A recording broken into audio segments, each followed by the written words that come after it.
현행 사회적 거리 두기가 오는 23일까지 3주 동안 추가로 연장됐습니다.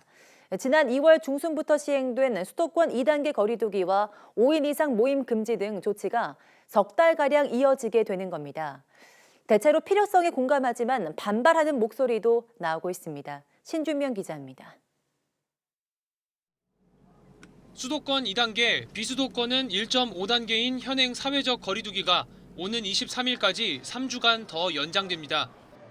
클럽 등 유흥시설 6종 집합 금지, 음식점과 카페 등 밤 10시 영업 제한과 5인 이상 모임 금지 등의 조치가 이어지는 겁니다. 2월 15일 이후 거리 두기 연장은 모두 5차례.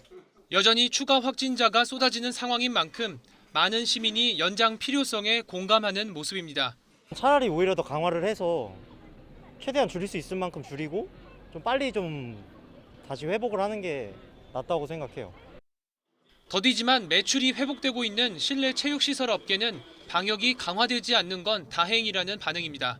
한 번 집단 감염 있으면 문 닫게 할 거야라는 느낌이 너무 강해서 굉장히 조심했던 부분이 있었어요. 어쨌든 3주간 또 문다는 건 없는 거니까 그래도 괜찮다고 생각하고 있습니다. 반면 석 달째 이어지는 방역 조치가 과연 효과가 있을지 의문을 제기하는 사람도 있습니다. 꼭 5명 제한이 있어도 4명씩 모이고 하면 어차피 연쇄적으로 다 만날 텐데 필요성은 인정을 하지만 이게 실효성이 그렇게 크게 있나는 잘 모르겠어요. 제한 시간 전에 사람이 몰리거나 불법 영업이 끊이지 않는 등 풍선 효과가 여전하다고 지적하기도 합니다. 10시까지니까 이게 오히려 더 너무 몰리는 것 같아요. 그냥 그 집중 시간대에 다 웨이팅도 있고 그래서 오히려 사람들이 더 많아지니까 혹시나 한 곳에서 터지면 그냥 다 같이 감염되는 게 오히려 더 위험하다고 저는 생각이 들어요. 밤 10시 영업 제한 조치를 풀어달라는 자영업자들의 볼멘 소리도 이어지고 있습니다. 따뜻해진 날씨에 한창 야외 좌석 손님이 늘어날 시기인데 대목을 놓치고 있다는 겁니다.